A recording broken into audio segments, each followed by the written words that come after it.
Hi, dear listeners. This is Kate Riga. I'm here to make a quick pitch that you consider becoming a TPM Prime member. TPM has used the member model for over a decade now, and our loyal members are the only reason we've been able to weather the turbulence of the media landscape and avoid the fate that has befallen so many other independent outlets. For $70, you get no paywall, fewer ads, access to the Hive member forum, a members only newsletter, and more. For $140 a year, you get all of that plus no ads at all. Without our members, there is no podcast, not to mention that I'm out of a job. Thank you so much for listening and supporting us. We couldn't do it without you. Hi, this is Josh Marshall, and this is the Josh Marshall podcast featuring Kate Riga. We are recording, we're just starting at 3 p.m. on Wednesday, January 29th, a few hours later than we normally do the episode. And that is relevant because if we had done it at the regular time, we would have been having a very different podcast. Because just in the last few hours, we have learned that the story that had, I guess, dominated the first half of the week, which was Donald Trump and his various minions basically doing a unilateral government shutdown for reasons that are many of which we can speculate, but as many things with Donald Trump, the exact outlines and aims and so forth still remain a little murky. But in the time since around noon, we found out that that's done. That memo, and here we get into all of these. We get into all of these particulars and technicalities about the way that the executive branch of the United States works. There are executive orders, there are executive actions, there are memoranda that various agencies put out, and they all have these different legal standing and everything. And as I'm sure you know, where we were for I don't know, about 24 hours, give or take. I'm not sort of losing track a bit. Was that the Office of Personnel Management, acting, I guess, sort of at the behest of the office of the OMB, put out this thing saying, "All right, we're just stopping all government grants and assistance and kind of everything the government does except pay your Social Security check and pay the salaries of government workers." And that spun off this whole kind of both a crisis, I think a genuine constitutional crisis, because that is completely not allowed, uh, individual crises for lots of employees and just people around the country who are going to be affected by this. And in the world of politics, to the extent that that is separate, um, a lot of people trying to figure out what was going on, and now it's not going on. So that whole thing has kind of blown through like a savage but momentary storm, and now everybody's trying to kind of figure out what it was all about and what they're still trying to do and what the implications of that whole thing collapsing. And they're having this kind of pretty epic faceplant on the first week anniversary of the administration. So that's what one of the things we're gonna talk about today. And we're also going to talk about Inspector General firings, and those are sort of in a similar bucket to a bunch of other firings that we've had over the last, I don't know, 48 to 72 hours or something like that. They're not identical legally, but the president has fired a number of commissioners from independent agencies, and that's not allowed, although the precise legal technicalities of its not allowedness is one of these ambiguities that normally, with presidents other than Donald Trump, you don't get to fully plumb the depths of. But it seems like we are going to do that. Then we're going to talk about what the Democrats are doing as this new administration gets underway. So, Kate, what sense have you made of all of this? Well, so I was off the first 2 days of this week. I was actually in the paradise of Miami, not paying any attention to the news. So returning this morning was a rude awakening. Quite a lot to miss in just a couple days. I mean, we have to start with the funding stuff because I mean, it's the first major face plant of the administration. Honestly, it like feels similar to the Muslim ban because it was like, much touted, a big kind of like, yeah, now we did it kind of thing. And then immediately confusion, chaos, backlash, outcry. And then, in that case, kind of court, and then having to do a watered down version. Here, even a little more embarrassing because the turnaround was so fast. They kind of put this thing out, and then the press secretary holds a press briefing about it, and it's just, I mean, I was like watching it to prepare. It was making me like physically uncomfortable because she couldn't answer like any basic questions about it and was trying to go in this posture like the American people understand, it's just reporters who are confused. And then reporters would be like, will X be affected? And it's like like no idea, right? So and now she's doing this thing where she's like, no, it's just the memo that's rescinded. Like the force behind it is still present, which I guess she's trying to say that the like executive orders of saying we're gonna, get rid of waste, fraud, and abuse or whatever. But it's clearly they did this. A judge immediately was like, no, enjoined. And then there's widespread chaos, and like all these very kind of sympathetic programs are not getting money, and it's disrupting Medicaid despite their protestations. And then they reel it back. Yeah, I mean it's funny because Caroline Levitt, I think the primary way she did this, not even walk back, like walk forward or whatever you want to call it, was putting out a tweet where, as Kate said, she basically said, "Well, that was just a memo, not not the true meaning of government shutdown or whatever, to put it in peanuts terms or whatever." And I was trying to rewind in my mind and remember kind of where we were on Monday, before Monday, late afternoon, early evening, when they put this thing out. And that's when, and this is what I think she means, they're still under these executive orders that were more targeted to specific, they were targeted to USAID, they were targeted to NIH. So they were more targeted than like everything across the entire government. And they were also vaguer about, I think when they finally when people finally pinned them down, it was like everything was on hold till February 1st, etc. So they had a leaner version of this that I think that I think they are saying is still in effect. And the major difference, and part of the, it's both feature and bug, that before this memo came out on Monday afternoon, they were basically saying, we're not changing anything with the budget. We are just putting out an order that you've got to bring everything in line with the president's values. And until you do that, we're just going to put a pause.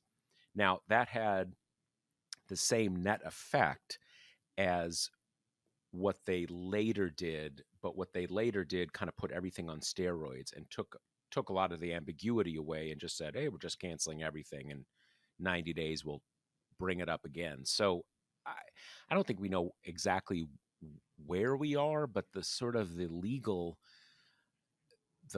issues are similar. And it brings up, I think, the many of the same political issues, which in many ways are more fundamental. I mean, one of the big things that where we were at on Monday was that they were putting a hard and immediate pause on all NIH health research grants.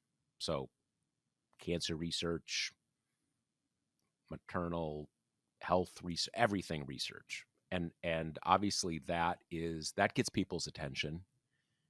People like cancer research. They're down on cancer, right? Everybody, no one likes cancer, so that kind of breaks through for everybody.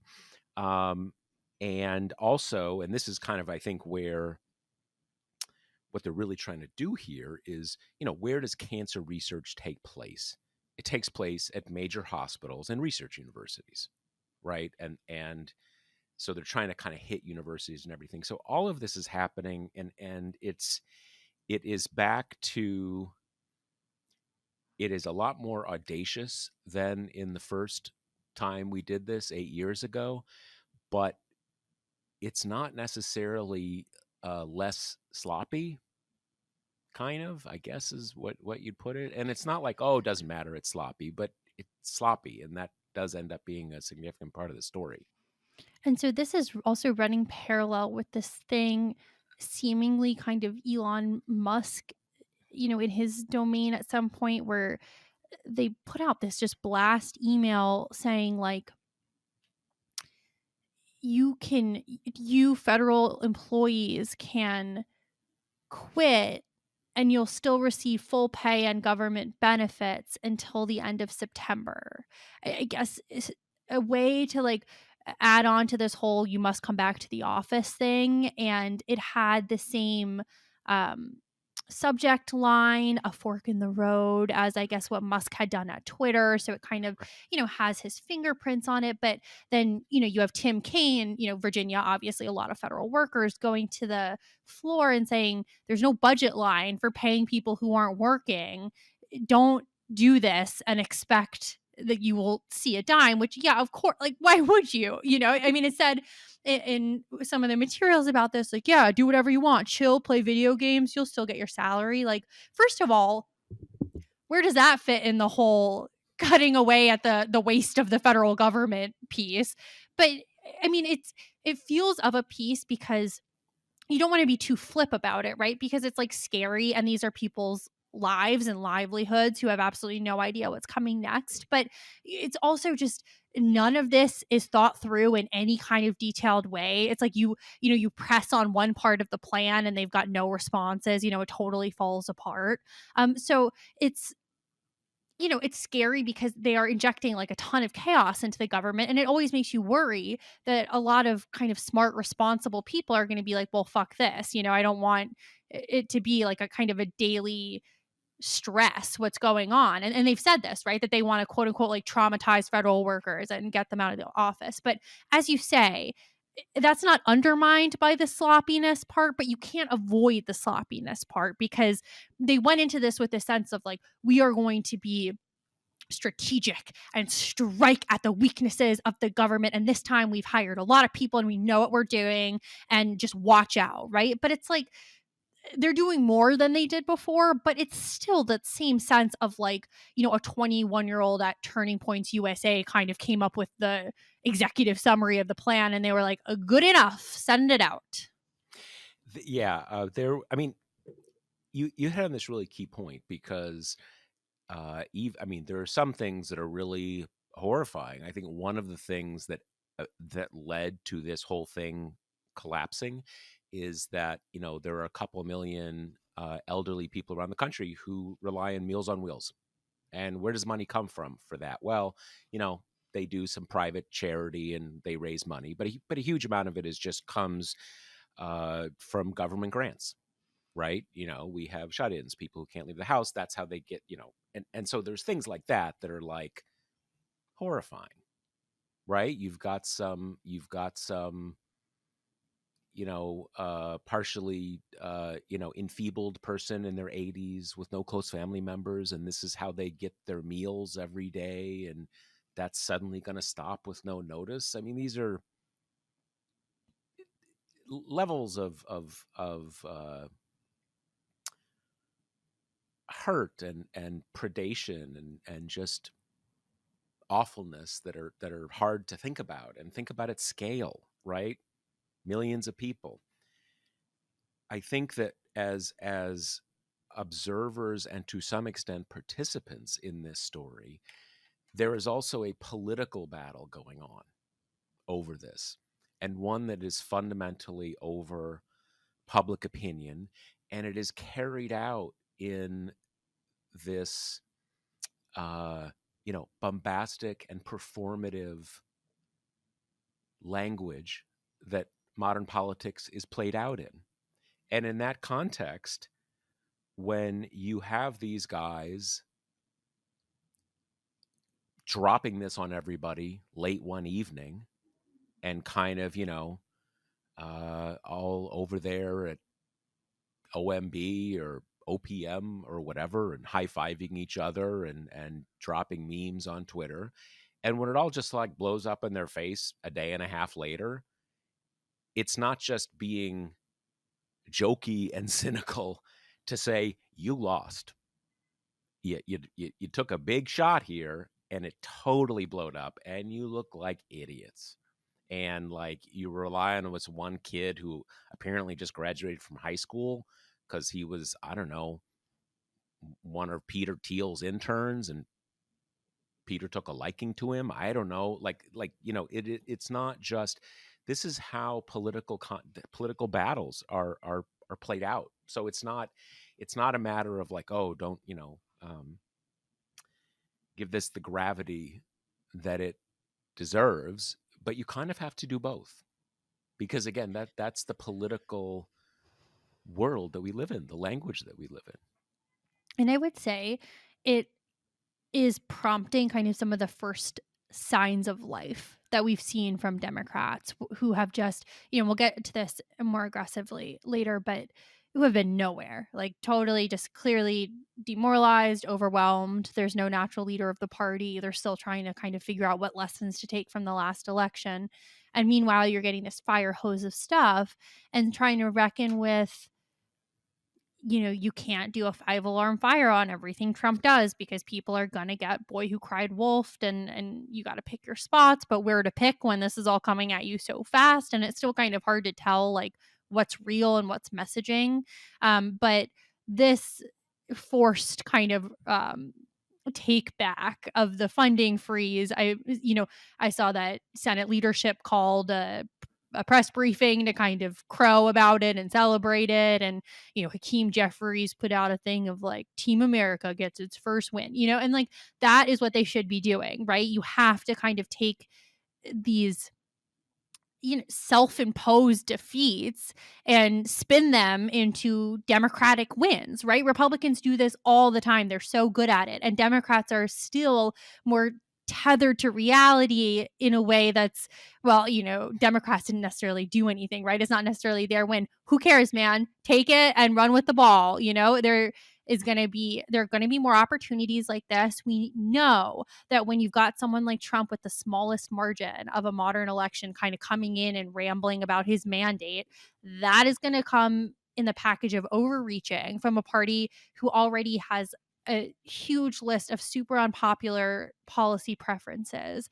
And, whether that pushback comes from Democrats, comes from public outcry, comes from the courts, or some combination of them all, like, as you say, this is politics, and Democrats have to claim the win kind of no matter how responsible they were for it. And this is some of the first signs of rejuvenation that I've kind of seen on the left from, these first couple. Was it only 1 week of the administration? Oh my God. This is yesterday was, yeah. Wait, no, I'm sorry. Monday was 1 week. So, It's 9 just days. Yeah, unbelievable. exactly. Yeah. I mean, this is not because of the Democrats. One of the things that happened here is that a long list of blue states basically took the administration to court because one of the, as the way this played out, you wonder how much anybody at the White House kind of understands how any of this stuff works. But when they talk about, grants, people think, I don't know, got a grant to upgrade the playground at the county park, kind of thing, maybe some soup kitchen. In fact, the hospital system across the country, to a significant extent, works on Medicaid grants, and the medical systems in whole states work on Medicaid grants. That's kind of how Medicaid works. So if you just kind of turn off that spigot, that you know that's a big deal, and a lot of that flows through states. So you get a lot of stakeholders who can be litigants who say, wait a second, that's part of my budget. What's going on here? So it's kind of both, but it's also, I think, we learn, um, in this politics that we exist in now. It's all zero sum. Your defeat is my victory, and vice versa, right? And I think to a great extent, what I mentioned at the beginning, kind of what was the point here? Like, what are we doing, right?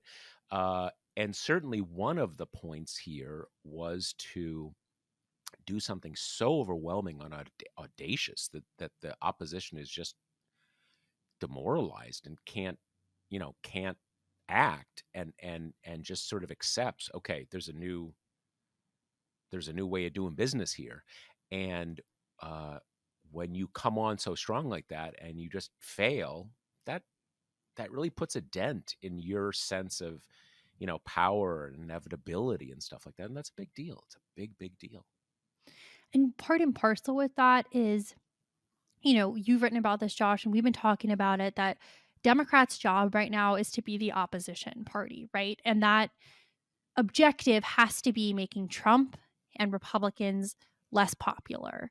And part of how you do that is, as you say, by reducing that sense of inevitability and by saying, no, look, he already failed really bad in the first week. Like, that's pretty embarrassing. Like, he's not very good at this, Maybe he's got less of a mandate than it appears, because winning begets winning, losing begets losing. And so, you know, that is why I have wanted to, as like frustrated as people have been with Democrats, which, we understand and we've talked about a lot, you have to keep some space in your mind for the reality that, they just had this big loss. They're after a party loses, it's often a little bit adrift. And I think we've always thought that there will be spots for Democrats to get more comfortable, to kind of remember what it's like to be a party in combat, and to have easy victories. And this is the kind of stuff that we're talking about. There's been this myth that Trump 2.0 is going to be kind of head and shoulders more competent than Trump 1.0, but that's never really been based on anything. You probably have more kind of real serious people willing to go along with MAGA now than in the first round, but there's always going to be a ceiling on that, right? I mean, that's kind of part and parcel with the whole elites increasingly being Democrats thing, is just there's a smaller pool. And we've seen some horrifying details of that, where the article we alluded to, that you have kids fresh out of high school kind of running these initiatives. Remember first time they were going to job fairs on colleges and like trying to get people to work for the White House. So, that's still here. That's still going on, right? Like, the press secretary is 27. I mean, this is part of it. Like, it's still a relatively fledgling movement, and a lot of the people who have been attracted to it and its loudest advocates, thereby kind of winning the loyalty of Trump and co, are just, zealots, are radicals. And that doesn't necessarily mean that they have the skill set and the expertise to pull any of this off in like a smooth, kind of legally ironclad manner. And so these kind of stumbles are going to happen. Democrats have the muscle memory to know what to do during these moments. And that is also going to rejuvenate, people, normies on the left as well. Seeing Trump fall on his face and everyone making fun of him, and you're bad at this, and then he'll get pissy and he'll start like relitigating these little spats all the time. And we've seen this movie before. This was bound to happen sooner or later. And I think people should take some cheer in the fact that it only took 9 days for there to be like a massive belly flop. Yeah, I was thinking about when, you were mentioning the comparison, the analog to 8 years ago, and it's certainly true that they're much more ambitious, and they have a much greater understanding of the outlines. Like, okay, let's just fire all the federal workers, or do this thing where kind of like, okay, tell us the next 3 days whether you want to resign, or we're going to do a kind of a work speed up and all. all this kind of stuff where it was clear 8 years ago they hadn't even thought about who the government employees, do they report to us, do they work for some employment agency, but that doesn't mean that in execution they're going to be better at it.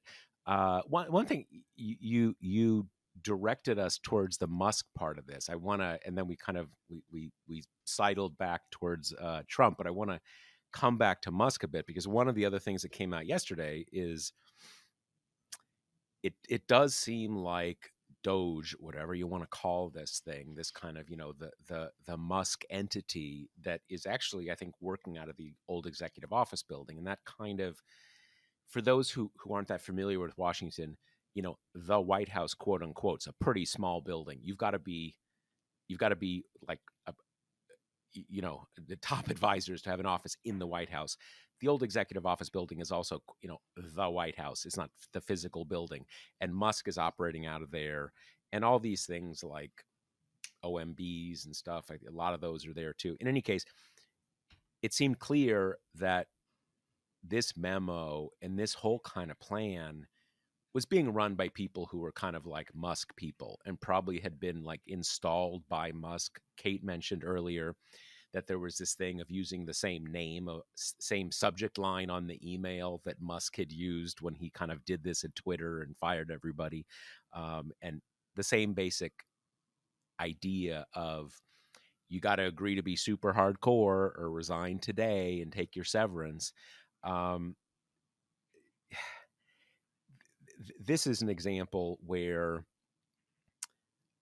that part of it, sending out this letter, and again, for those of you who, I've been so immersed in this over the last 48 hours, I kind of feel like everybody else has too. But for those of you who haven't heard about this, everybody gets an email, or most federal workers got an email, and it basically says, "Hello, federal worker. We are going to raise the standards of your work. It's going to be a lot harder. If you'd like to resign now, here's your form letter to resign." And it literally says, click reply and say resign. Like you're unsubscribing to a newsletter or something, right? And that does it. And it's said to what Kate said at the beginning, you're going to get severance, structured as continued salary for 8 months, even though you're not working. But it quickly turned out that that's actually illegal, because in the rare cases where you do get, something like a quote unquote buyout, which is not really a thing mostly in the federal workplace, it's capped at $25,000. So they didn't have this money. As Tim Kaine said, no one has appropriated this money. And then when lawyers actually looked at this notification, it didn't even say you didn't have to work. Like, the 19-year-old may have said, hey, you can just sit home drinking Sprite and playing video games. But in fact, you still probably have to work. So the whole thing is just, it seems like something that a bunch of like Musk's buddies who he installed over there came up with, and it all just sort of fell apart over like 7 or 8 hours.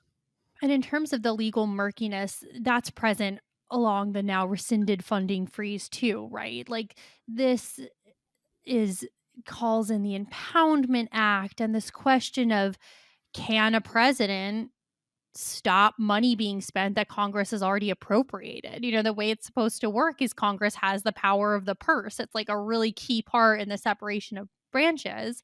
And funnily enough, Trump has already tiptoed up to this line before, and it led to his first impeachment. The whole thing of, I'm not going to send you money, Ukraine, unless you dig up dirt on Joe Biden for me. So I think to varying degrees, this has been painted as either a test, right? Like he's going to do whatever he wants, no matter the legal or constitutional strictures, and then say, well, Supreme Court is my homies, so, it'll be fine. And the more kind of sinister side of that is, I gave them their jobs, now they will repay me, and that's how this will work. And that is, we're always talking about the two sides of the coin. One is malicious and one is incompetent. And that's the malicious side. And then the incompetent side really just goes hand in hand, where it's not at all clear that any of this has been thought through to any degree, you know? And there might be some sense of like, well, the judiciary is on my side, but there's no attempt to kind of, you know, do the thing of when police write up reports, they are aware of like Fourth Amendment jurisprudence. So they try to craft their reports. You know, I had a suspicious call, you know, using the phrases and everything to make it a little more like ironclad in court. There's no evidence that they're trying to even give like a cursory attempt to show like wink wink court, see like I'm doing this the way we're supposed to, and which would redound to their benefit, right? The idea of like you want to make it as easy as possible for kind of right-wing hack judges to be like, oh, he did the keywords, he checked the boxes, there's nothing we can do. They're not even doing that, you know? So I think it is a mix of both things. It is just chaotic because they don't really know what they're doing, and then malicious because Trump has always had this dictatorial sense that like, well, I'm like a rich man from New York, right? I do what I want, and that has always worked out for me largely. And So we're just going to yeah, keep pushing on. and it's also, one of the things is, Trump's company is a privately held company. There's no board, there's no anything. So within his company, it is a dictatorship, right? And that's public companies are different, and in any case, that has always been his sense that when he wins the presidential election, he essentially owns America, and it's his for 4 years, maybe indefinitely, depending on how things happen at the end of his term. Um, but it's a little more complicated than that, and but it gets to that point. There's the legal niceties here of what he can get away with. There's also, again, public opinion, which is, again, fundamentally what all of this always comes down to. Because look, we don't know. I mean, this is brazenly unconstitutional what they're doing, but we're also living in a reality that, I actually think there is a decent chance that the U.S. Supreme Court will not accept this on a 5-4 basis with those, the two semi-normal conservatives. But you certainly can't assume that. They could totally say, yeah, that's cool, that makes sense. So you don't know there, and there, you come back to public opinion. Do you want all these programs to suddenly shut down and so forth? Let me just make one technical point. It's generally agreed that presidents do have some authority over this stuff. Obviously, they need to make decisions about precisely how to spend the money and stuff like this, and you have some kind of give on pace of spending and stuff like that. And this is actually what kind of surprised me when this kind of you know came down the pipe on Monday evening, that they were discarding all of those intermediate arguments of just saying everything is off. And constitutionally, it can't really get much closer than that. You just can't do that. And I was sort of surprised because on the one hand, they created a much harder set of facts for themselves, but clearly the point was to say, I run everything. That's the thing here. And so far, at least, it is not, it hasn't panned out. So let's talk about the inspector general firings, which there's a lot of things that are kind of weird about this. So, you know, I was reading to prepare, and I had actually forgotten that Trump did a mini version of this in his first term, and that those firings were what prompted Congress to pass inspector general safeguards, including this law that you need to give Congress 30 days notice if you're going to remove a Senate confirmed IG, which Trump did not do. He fired all, it seems to be around like 15 IGs, and promptly kind of locked them out of their computers and the buildings. And so, for all intents and purposes, immediate termination. And then to add a Right. layer of weirdness onto this, the majority of them were inspectors general that he had appointed in his first term, which then Biden left because that is how normal presidents have treated it kind of since Reagan forward, part of the whole unswayable, Norms. they're supposed to Yeah. be insulated from the political winds thing is to, get good people and then just leave them in place no matter the party of the White House. Now, so Trump has like cleared out his own people in many cases from the first term. And again, it's the two-pronged thing of, it's scary and all the people who work in these offices, I'm sure, are like, what the fuck comes next? Am I fired too? Who are we going to get to come in? But then you also have chaos and kind of like hurting his own cause, which here is that the IGs are one of the few places where you have some kind of true bipartisan commonality left in Congress, which means you've got a lot of Republicans who have made a lot of hay about IGs because it's a fairly safe topic on which to make hay. And now Republicans are coming, or now reporters are kind of cornering, Chuck Grassley and Joni Ernst in the hallways and being like, so what about this massacre? How are we feeling about it? And, they're just putting out these like milk toast statements about I'm eager to see more information about what went into these decisions and how we can further prevent, waste, fraud, and abuse in the future. I think it was, Lindsey Graham this Mm-hmm. weekend on one of the Sunday shows where he got pressed on the legality of this, and he he had one of these statements that said kind of where we are, where he said like it's technically illegal. Like, okay, you mean otherwise known as illegal, right? Right. And I think what adds a little, what gives a little firmness to calling it technically illegal is there's no punishment for these. It's illegal. It's not a crime. So kind of like it's illegal, but if you do it, you did something illegal. There's no consequence for it. um uh and it's one of these cases. You have these independent agencies in the government, and Congress has created these sets of laws that they are independent. They go across presidencies. You get appointed to a term, and it's not like these aren't appointments like cabinet secretaries, right? They're independent, but the constitutionally that independence has always been a little fuzzy.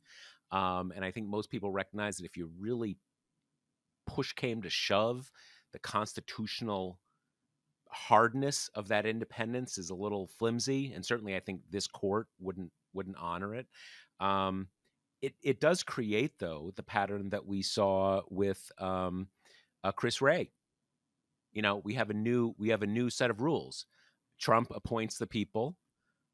The Democrats keep those people because those are the norms and those are the laws. And then Trump comes in afterwards and fires them again. So it's sort of like Republicans get Republican appointees and Democrats get Republican appointees, and you know that's the larger reality they're clearly trying to create here. And to a certain extent, you can see it work. Like, he just fired all of his appointees from last time. And this is one that, at least so far, has not been challenged in court, even though there was some reporting in the Times, I think, that some of the fired officials were considering lodging a lawsuit. But that is a notable difference from the kind of big overreaching stuff so far. That the funding freeze was challenged, the birthright citizen stuff has been challenged. This one, as of our recording, not yet. Well, let me ask you. So I guess the idea is that the fired people are the only people who have any standing. Is that Are we confident of that? Is that our I would think understanding? so. There's like a couple of organizations that are kind of, NGOs for these like watchdog type Right, things. Maybe right, they could right. do it. Yeah, it's hard Um, to it's hard to figure what their injury would be, though, right? I mean, I think you normally need you need an injury that you suffer, or I mean, obviously I'm Mhm. getting out of my lane here on the legal stuff, but generally speaking, you need an injury that you suffer, or an entity or a concept that is injured that you are putting yourself forward to speak on behalf of. And what that would be here is a little, I you guess know, you would say we represent people whose livelihoods are being endangered by this illegal action. I don't know. But, a kind of funny piece of this is that one of the IGs that was fired was the guy who did the report on the Lafayette Square clearing during the protests in Trump's oh, first interesting. term when he came Okay. out with the Bible in front of the church and put out this report that he was like, "Oh, well, it wasn't cleared for that. That was a coincidence." So Right. even that guy for That doing that report wasn't enough to save his skin. I don't know if you've seen this, but at least my what I heard on this was that Michael Horowitz, the Mhm. Inspector General of the Department of Justice, was like the only guy who was not fired. And that was, if that's still true, that's revealing because I mean, he did everything he could nice to Trump for like the previous 8 years, basically, even though he was not a Trump appointee, I think. I think I he was think like a it's that's Obama right. appointee. Yeah, yeah, He's yeah. Obama. Yeah, it was him and I think the DHS IG who were spared. Did we So, know if there was a backstory about the DHS guy? Is he like not a per Trump what I pal? read. I think it might just be the idea of like these are our only good agency kind of things, but yeah. Yeah, well, there you go. So that's that. And we've touched on this a little bit, but Democratic response. And Josh, you'll be able to speak a little better than me to this about this, for the first couple days of the week when I was offline. But, I did see the mockery of they planned like an emergency meeting on the January 6th pardons for like a week and a half after it happened. And that was kind of all that I had seen, and people just like bemoaning the lack of response kind of until today.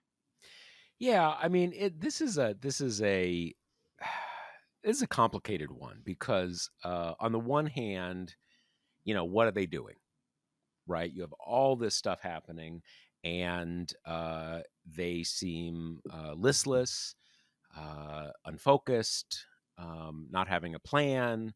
There are notable cases which many Democrats have gotten upset about, where individual Democrats have voted to confirm various appointees, et cetera, et cetera, et cetera. And you some of this, I mean, I share a lot of this frustration. There's also a part of this, though, that is, someone's mad at their boss at work and you can't yell at the boss. So you like kick your dog when you come home, right? You sort of, you need to, you're feeling a lot of angst and horror, and you take it out on someone you can if you're powerless to do anything, um, you know, that matters. I think what is really important to sort of see all of this in a full view is that Democrats have very little power to affect most of this because they lost the 2024 election, and they lost it by a very thin margin. Trump just got in by a little bit, and they actually lost seats in the House, and we know all those things. Super close, but they don't control either house, and so there's this kind of psychodrama that everybody gets into of wanting them to do something, but actually that in some ways that ship sailed 2.5 months ago, right? And you need something to pivot on, something that something that breaks through, that you can start making public arguments on. And that clearly happened here because this gets everybody's attention. So it is frustrating, and they feel leaderless in the Senate, especially, I think. But you know I don't know, it is, I think the key is that everybody has to remember an opposition party is an opposition party because they don't have power.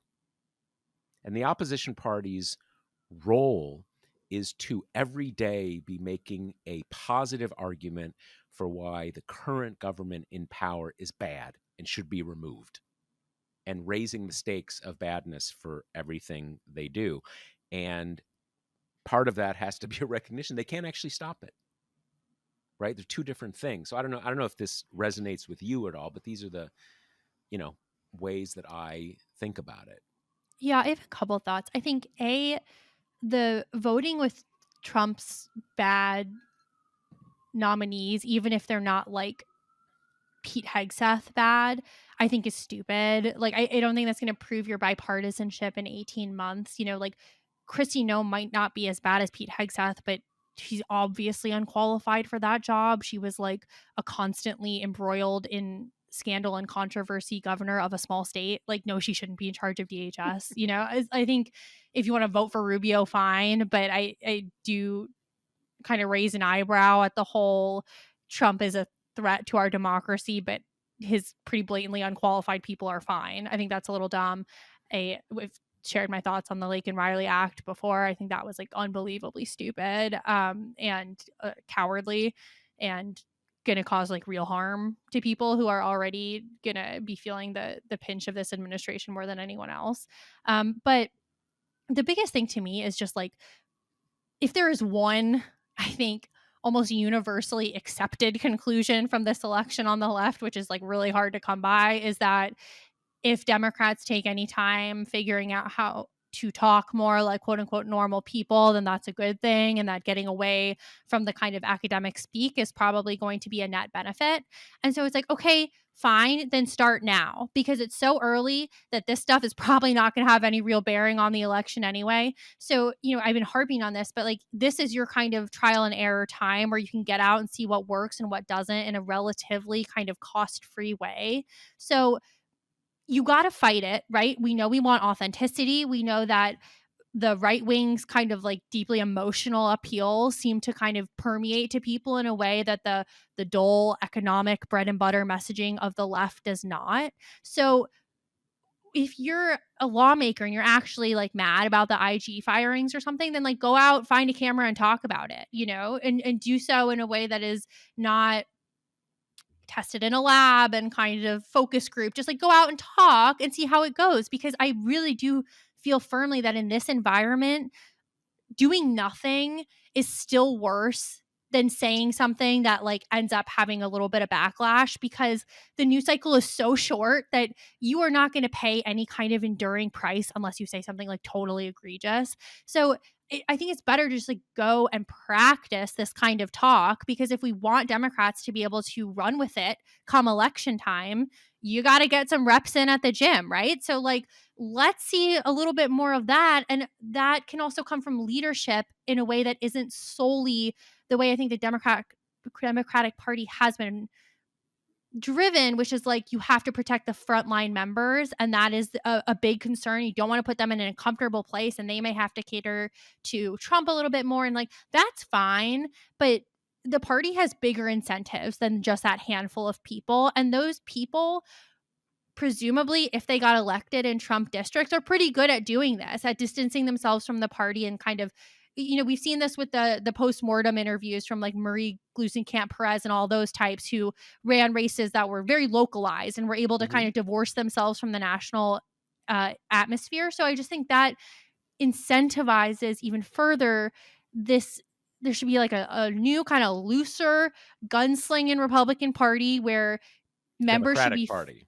right.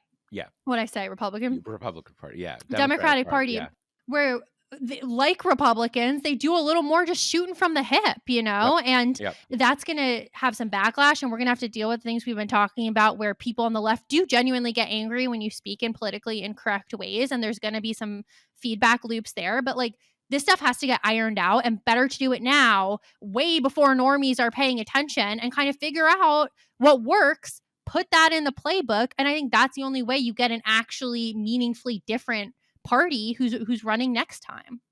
there's always this thing with doctors. I don't know if this has moved on since I heard this when I was like a little kid, that if you're not taking out any healthy appendixes, you're doing it wrong, right?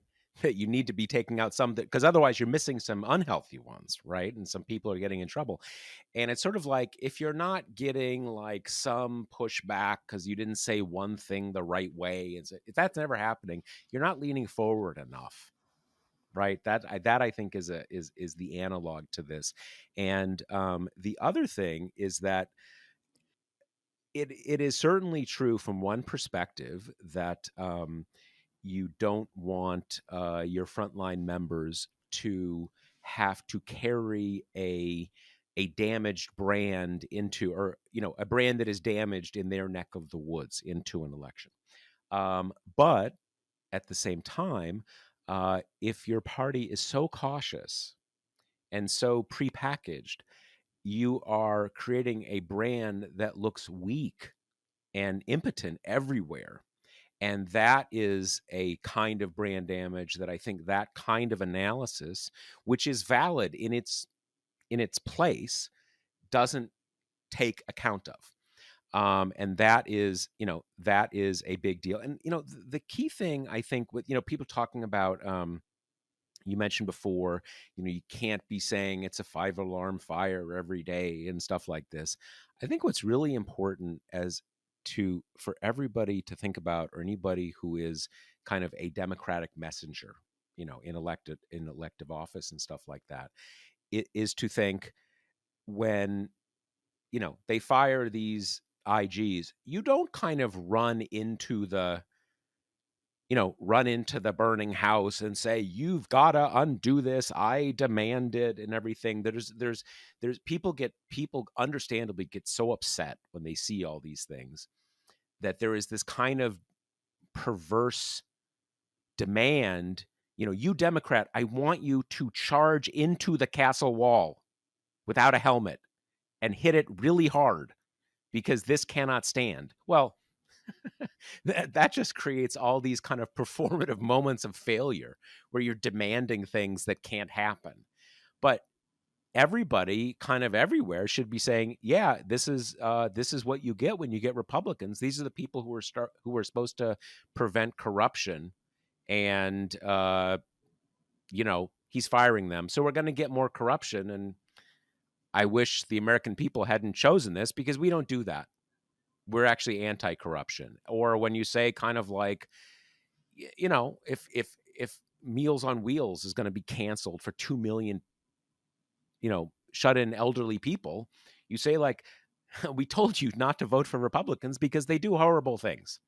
And now we're on the sidelines because we lost the election, and we actually can't help these people. But next time there's a special election, let's add some Democrats, because maybe we can help some people not die alone in their apartment. Just you have to. I think it is really important not to. Again, people get upset and they get into this dialogue with themselves that if Democrats cannot undo all these bad things that are happening, that they're failing. And you got to kind of unwind that idea, because again, that ship sailed in November. Democrats are not in power. They can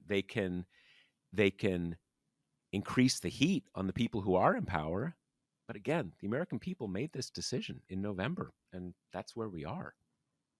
So, because you mentioned a special election, even though I didn't put this in the outline, we can kind of end on a positive note here, which is that Democrats have gotten their first special election win post Trump election, and it was kind of a big one. It's an Iowa state Senate seat in a district Trump won by 21 points, and the Democrat won it pretty handily. It was 52% to the Republicans 48, so not nothing.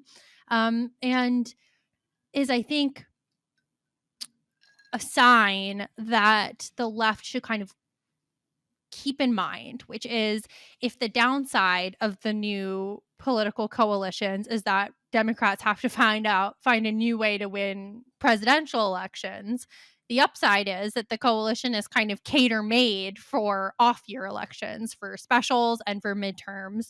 And this is a good kind of early indicator of that strength holding firm. And, what's the next big election we're going to have? 2026, where the House is maybe even at this early date kind of favored for Democrats. The Senate's going to be much harder. But, I think there is a feeling that Trump is trying to exacerbate that Democrats are completely locked out of power with no chance of ever crawling back, and look at all this bad stuff that's going to happen in the interim.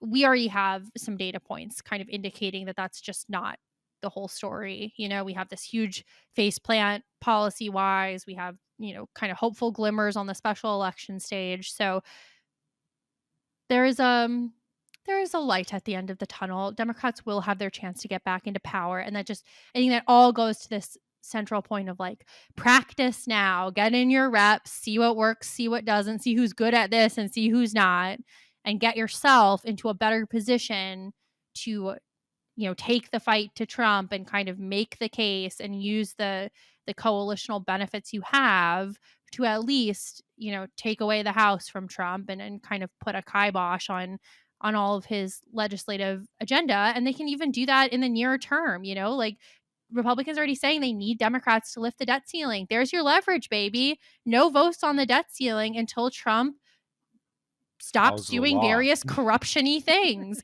and only promise to help them out for a limited time so you can keep re-upping these leverage points. No Mr. Nice Guy here. It's time to kind of get up off the mat and dust off and get back into it. Yeah, just for us concluding here, just to sort of emphasize one aspect of what Kate just said.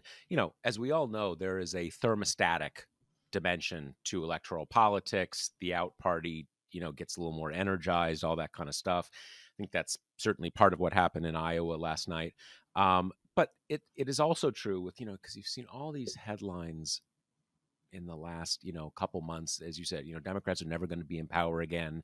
They are permanently locked in with the tiny minority of people with masters and PhDs and stuff like that, and it's hopeless and all that kind of stuff.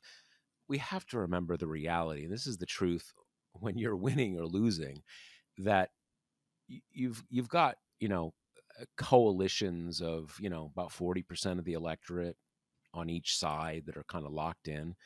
You've got another 20% of the electorate that is only kind of vaguely paying attention to what's happening and is reacting to things that are going on in the economy, the kind of just the mood of the country and stuff like that. And, after Trump won this, you got a lot of people say, hey, majority voted for fascism. They voted for to take all the old people on Meals on Wheels and throw them out the throw them out the window of the building. And look, the people are against us. Well, that's not ever how it works, right? The margin of elections are always coming down to, in 2020, people who are thinking, kind of one-time Trump voters that just kind of, they weren't thinking about Ukraine or all this other stuff. They're like, he got a little weird. He got a little weird in the head. We're going to try this Biden guy. And that's about how far the thinking goes. And now with Biden, like, yeah, Biden was super old and prices went up and maybe Trump wasn't that bad. And that's the kind of the level of the thinking. So, look, things are never quite as locked in as they seem, both when you are at the top and when you are at the bottom. And Democrats are at the bottom right now. So, a lot that we have discussed. I think that covers the terrain for this week. Anything else we have to discuss? Nope, that's all. All right. Talk to you next week. See you then. The Josh Marshall podcast is hosted by me, TPM reporter Kate Riga, and TPM founder, editor-in-chief Josh Marshall. The show is produced by Jackie Wilhelm. Thanks to Why Not Jansfeld for our podcast theme song, and thanks to all our TPM members who make this possible. Rate and review us on Apple Podcasts, and subscribe wherever you listen.